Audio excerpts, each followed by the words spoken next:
Steven কোভির the 7 habits of highly effective people এই বইটা নিয়ে আজকে আমরা কথা বলবো। এটা তো সেলফ হেল্প জগতে বিশাল একটা ব্যাপার, তাই না? একদম ১৯৯০ সালে বেরিয়েছিল, কিন্তু দেখুন আজও কতটা প্রাসঙ্গিক। হ্যাঁ, আর এটা শুধু কিছু টিপস বা ট্রিক্স নয়। এর ফোকাসটা ভেতরের চরিত্র নীতির উপর, চটজলদি সমাধানের দিকে নয়। ঠিক তাই, কবি আসলে জোর দিয়েছেন সততা, নিজের লক্ষ্যের প্রতি স্বচ্ছতা আর জীবনে একটা ভারসাম্য রাখার ওপর। দীর্ঘমেয়াদী কার্যকারিতা, প্রোডাক্টিভিটি তো আছেই, কিন্তু তার থেকেও গভীর কিছু। হুম, জীবন দর্শনই বলা চলে। আচ্ছা, তাহলে শুরু করা যাক ওই 7টা বিখ্যাত অভ্যাস দিয়ে। প্রথম 3টা তো ব্যক্তিগত জীবন নিয়ে, তাই না? যাকে বলে প্রাইভেট ভিক্টরি। হ্যাঁ, প্রথমটা হলো বি প্রোঅ্যাক্টিভ, দায়িত্বশীল হওয়া। এটার মানে কি শুধু নিজের কাজ করা, নাকি আরো কিছু? আরও গভীর।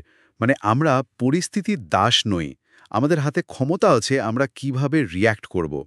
কবি এখানে একটা দারুণ জিনিস বলেছেন, সার্কেল অফ ইনফ্লুয়েন্স। ও হ্যাঁ, প্রভাবের বৃত্ত। যেটুকু আমাদের নিয়ন্ত্রণে আছে সেদিকে মনোযোগ দেওয়া। একদম, বাইরের পরিস্থিতি বা অন্য কাউকে দোষ না দিয়ে নিজে কি করতে পারি সেটার ওপর ফোকাস করা, অজুহাত না দেওয়া আর কি। বেশ, এটা আসলেই খুব পাওয়ারফুল আইডিয়া। আচ্ছা, দ্বিতীয় অভ্যাস, begin with the end in mind. শেষটা ভেবে শুরু করা। এটা কি শুধু গোল সেটিং? গোল সেটিং তো বটেই, কিন্তু তার চেয়েও বড়। জীবনের মূল উদ্দেশ্যটা কি, আপনার পার্সোনাল মিশন স্টেটমেন্ট কি হবে, আপনি কোন ভ্যালুগুলোকে গুরুত্ব দেন, এটা পরিষ্কার থাকলে না প্রতিদিনের সিদ্ধান্ত নেওয়া অনেক সহজ হয়ে যায়। একটা দিশা খুঁজে পাওয়া। আচ্ছা, আর 3 নম্বর, পুট ফার্স্ট থিংস ফার্স্ট। গুরুত্বপূর্ণ কাজ আগে করা। হ্যাঁ, এখানে তো যে আইজেনহাওয়ার ম্যাট্রিক্সের মতো একটা ধারণা আছে, কাজগুলোকে ভাগ করা, জরুরি আর গুরুত্বপূর্ণ, এই দুই ভাগে। রাইট। আর কোভিক জোর দেন কোনগুলোর উপর? ওই কোয়াড্রেন্ট 2 এর কাজগুলোর ওপর, যেগুলো হয়তো আর্জেন্ট মনে হচ্ছে না কিন্তু লং টার্মে ভীষণ জরুরি। যেমন ধরুন, প্ল্যানিং করা, সম্পর্ক তৈরি করা, নতুন কিছু শেখা বা স্বাস্থ্যের যত্ন নেওয়া। ও আচ্ছা, যেগুলো আমরা প্রায় এড়িয়ে যাই, কিন্তু আসলে ওগুলোই আসল কাজ। ঠিক, এখানেই আসল কার্যকারিতা লুকিয়ে থাকে। এই প্রথম 3টে অভ্যাস হলো নিজের ভিতটা শক্ত করা, স্বাধীনতা অর্জন। দারুণ। এরপর আসে পাবলিক ভিক্টরি, তাই তো? সম্পর্কের জায়গাটা। 4 নম্বর অভ্যাস, থিঙ্ক উইন উইন। হ্যাঁ, পারস্পরিক সুবিধার কথা ভাবা। কিন্তু এটা কি সবসময় সম্ভব?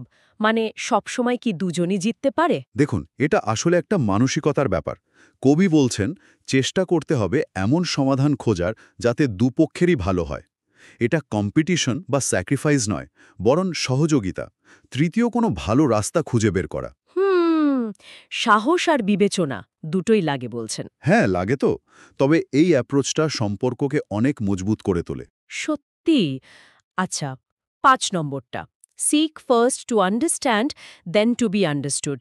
আমার তো মনে হয় এটা আজকের দিনে সবচেয়ে দরকারি। একদম, আমরা তো শুনতেই চাই না ভালো করে, নিজের কথা বলার জন্য ছটফট করি। ঠিক। কবি এখানে বলছেন, সহানুভূতি দিয়ে শুনতে হবে। অন্যের জায়গায় নিজেকে বসিয়ে তার পয়েন্ট অফ ভিউ, তার আবেগটা বোঝার চেষ্টা করতে হবে, শুধু শব্দগুলো শুনলে হবে না। ওই যে ইমোশনাল ব্যাংক অ্যাকাউন্টের আইডিয়াটা এখানে আসে, তাই না? হ্যাঁ হ্যাঁ, দারুণ একটা রূপক। প্রত্যেকটা ভালো ব্যবহার, প্রত্যেকটা বোঝার চেষ্টা ওই অ্যাকাউন্টে জমা হয়, বিশ্বাস বাড়ে। খুব সুন্দর কনসেপ্ট। আচ্ছা, এরপর 6 নম্বর, সিনার্জাইজ, সমন্বয়ের শক্তি। 1+1=3। অনেকটা তাই, বা তারও বেশি। যখন মানুষ খোলা মনে একে অপরের পার্থক্যকে সম্মান দিয়ে একসাথে কাজ করে, তখন এমন দারুণ সব সমাধান বেরিয়ে আসে যা একা একা ভাবাই যেত না। দলবদ্ধ কাজের আসল শক্তিটা এখানেই। ঠিক, এটাই সিনার্জি, সৃজনশীল সহযোগিতা। আচ্ছা, এই 6টা অভ্যাসের পর আসে ফাইনালটা, 7 নম্বর, শার্পেন দ্য স, করার ধার দেওয়া। এটা কি? এটা হলো নিজেকে রিচার্জ করার অভ্যাস, ধারাবাহিক আত্মনবায়ন। কবি 4টে দিকের কথা বলেছেন, শারীরিক, মানসিক, সামাজিক বা আবেগিক আর আধ্যাত্মিক। শরীর, মন, সম্পর্ক আর ভেতরের শান্তি। সবকিছুর। হ্যাঁ, ব্যায়াম, ভালো খাওয়া, বিশ্রাম, পড়াশোনা, লেখা, মানুষের সাথে মেশা, নিজের মূল্যবোধ নিয়ে ভাবা, ধ্যান করা, এই সব আর কি। এই 4টিকে নিয়মিত কাজ না করলে অন্য অভ্যাসগুলো ঠিকমতো ধরে রাখা যায় না। এটা একটা চক্রের মতো চলতেই থাকে। বুঝলাম। বইটার সবচেয়ে শক্তিশালী দিক মনে হয় এর নীতিভিত্তিক অ্যাপ্রোচ। আর ওই যে প্র্যাকটিক্যাল টুলসগুলো, যেমন মিশন স্টেটমেন্ট বা কোয়াড্রেন্ট প্ল্যানিং। অবশ্যই। তবে কিছু সমালোচনাও তো আছে, তাই না? কেউ কেউ বলেন ভাষাটা একটু বেশি গরুগম্ভীর বা প্রথম দিকটা একটু স্লো। হ্যাঁ, ওগুলো শোনা যায়। বইটা তো একটু দার্শনিক ধাঁচের, চটজলদি ফল দেবে না, বরং গভীরে গিয়ে ভাবতে বাধ্য করবে। আর আজকের এই ফাস্ট পেস দুনিয়ায় হয়তো কারো কারো কাছে একটু আইডিয়ালিস্টিক লাগতে পারে, মানিয়ে নিতে একটু কঠিন মনে হতে পারে। তা ঠিক, কিন্তু এর প্রভাব তো আর অস্বীকার করা যায় না। 40 মিলিয়নের বেশি কপি বিক্রি হয়েছে, কত ভাষায় অনুবাদ। আর শুধু তাই নয়, লিডারশিপ ট্রেনিং থেকে শুরু করে স্কুল, সব জায়গায় এর ব্যবহার হয়। প্রজন্মের পর প্রজন্মকে প্রভাবিত করেছে। কিশোরদের জন্য আলাদা সংস্করণও আছে। হ্যাঁ, দেখেছি। আসলে এটা শুধু বই নয়, একটা ইকোসিস্টেম তৈরি করেছে। কারণটা হলো এটা মানুষের খুব মৌলিক কিছু নীতির কথা বলে, যা সহজে বদলায় না। একদম, মানে এটা এমন একটা গাইডলাইন যা বারবার পড়া যায়, জীবনের বিভিন্ন ধাপে নতুন করে অর্থ খুঁজে পাওয়া যায়। ছাত্র, পেশাজীবী, অভিভাবক সবার জন্যই কিছু না কিছু আছে। ঠিক, একটা ব্যক্তিগত সংবিধান তৈরির মতো আর কি। সবশেষে শ্রোতাদের জন্য একটা প্রশ্ন রেখে যাই তাহলে।